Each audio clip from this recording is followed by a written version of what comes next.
Hello, today we're going to look at complément d'objet direct, pronouns that replace words previously mentioned. So once again, take your pen, make sure that you take some notes in your book, and be ready to ask questions at the end if you still have some. So what is it for? Well, pronouns like these replace nouns, pronouns, or names that have been mentioned before in a paragraph or in a sentence just before. They're placed very close to the COD. Why?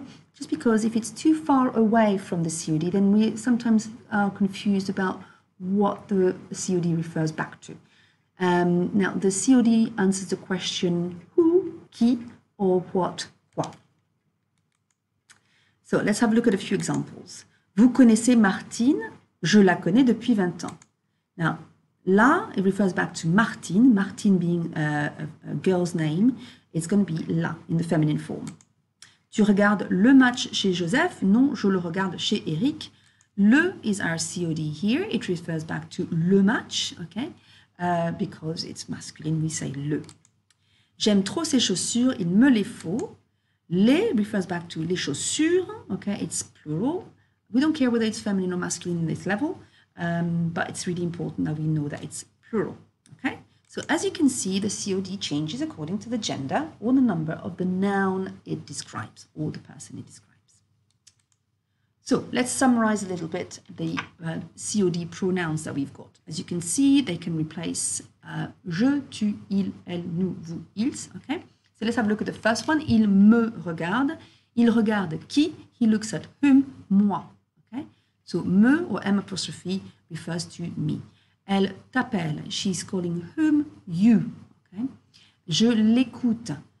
I listen to who? Le prof. Je la vois. I see her. I see who? Her. La fille or la robe. Tu nous remercies. You thank who? Us. Il vous connaît. He knows who? Vous.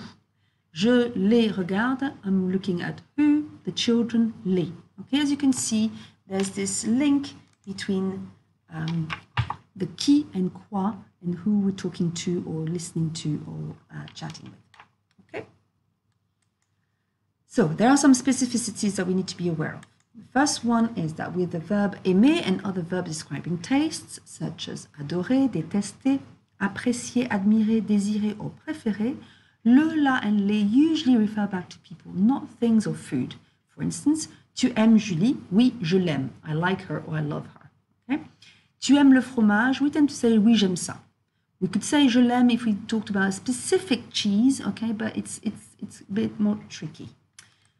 Okay, if you use connaître, which is to know, to describe towns, countries, regions, continents, we do not use a pronoun. So if I was talking about a person, tu connais son père, do you know his father? I would say, yes, I know him. Oui, je le connais. But if I said, tu connais l'Italie, do you know Italy?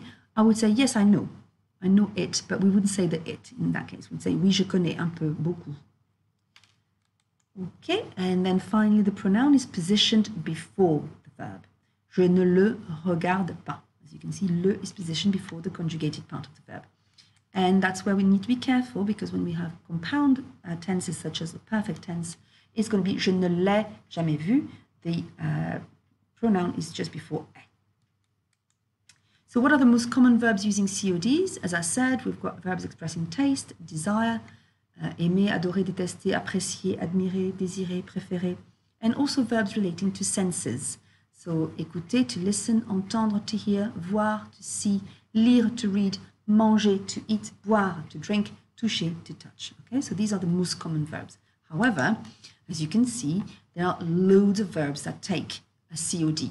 Okay, as you can see, the QCH relates back to quelque chose, and the QN refers back to quelqu'un. And these answer the question quoi, what, and qui, who. Okay, so take some time maybe to select a few of these verbs that you could use in your own writing or your own speaking. But don't get stressed about learning the whole thing, okay? Now, there is a slight difficulty, and that's why I'm calling this aïe aïe aïe, okay? Because there's an agreement with the past participle with avoir.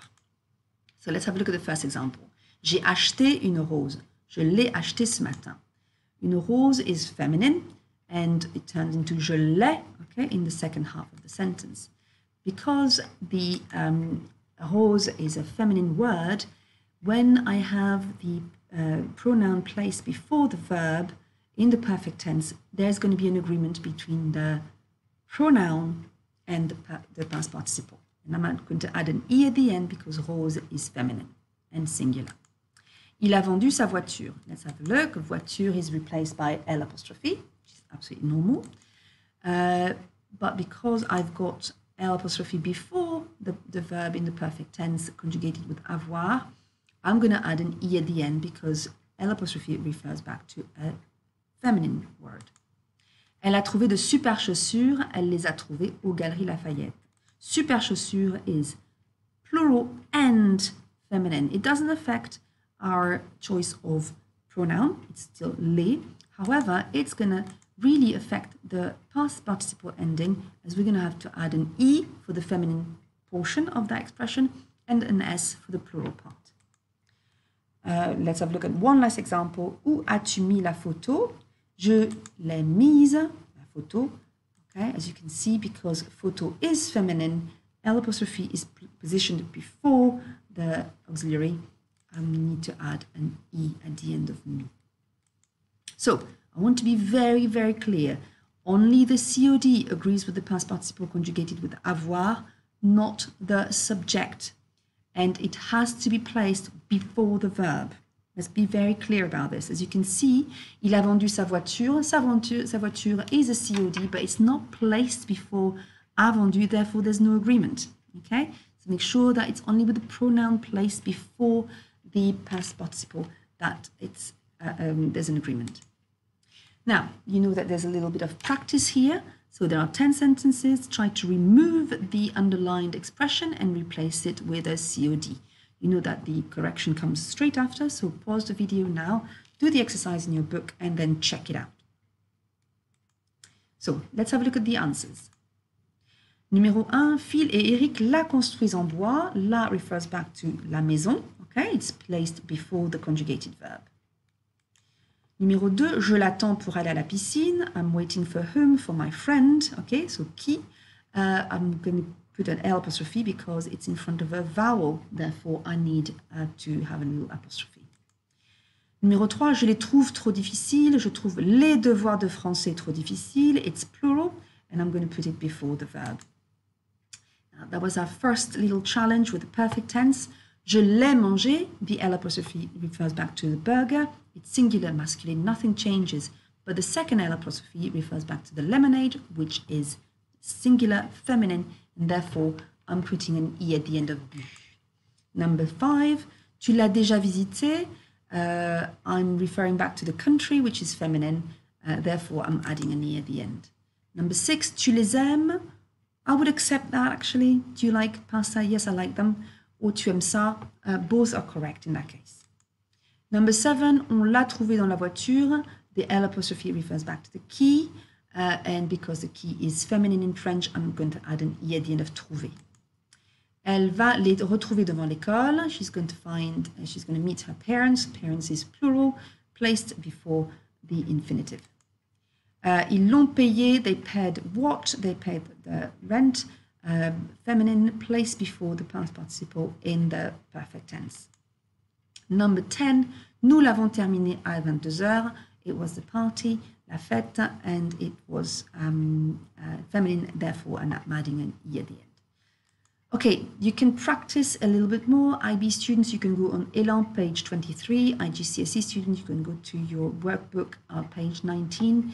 You need to practice a lot. Try to use it in your writing and your speaking. Ask your teacher for questions if you have any. I hope you found this useful. Thank you. Bye.